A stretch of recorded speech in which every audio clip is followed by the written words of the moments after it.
Usta aka, shu kishini bir mehmon qilaylik. Usta bo, bir minut. Assalomu alaykum. Zo'rmisiz? Ishlar yaxshimi? Sog'lik zo'rmi? Usta bo, sizni videolaringizni ko'p ko'ramiz. Juda zo'r, havas qilamiz.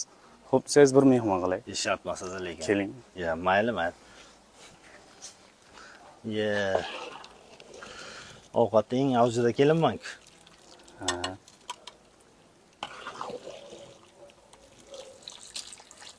Yashang, qo'ldan dard bo'lmasin. Rahmat.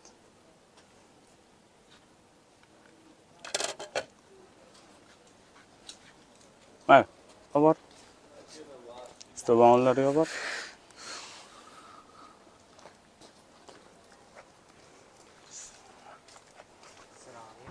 Va alaykum assalom. Qo'li oborski dedi. Baba, oling qani? Ya bismillah qani. Choyxonadagi taomlar ham bir baho. Yusuf aka. Vakillashga bormi aka? Terib ketishimga eradi. Keling qani akam. Bir ikki kun ko'rinmadingiz. Assalomu alaykum. Aka, yaxshimisiz?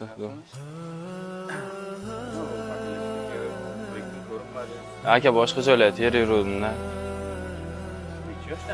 19 giraman aka. Ya aka, sal sharoit qiyin bo'lyapti-da.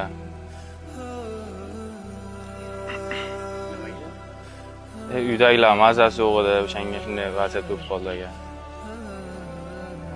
Vakillashga bo'lmasa ham, vakillashgan o'rinda xizmat. Ya aka, kerak emas edi. Mana qarangchi, oxirgi marta qachon go'sht yeganingizni esda olasiz? Ha aka, go'sht ham uncha hozir shart emas aka. Uydagi problemalarni to'g'rilab olsak bo'ladi aka. Yusufjon, shu ukamizga sabr qilish lozim bo'lsa, shunday sabr qiling. Xuddi men yeganday bo'laman. Yo'q aka, o'zi yurmadingiz-a? Yo'q. Mana bitta siz eksangizni o'zi men bitta eksan.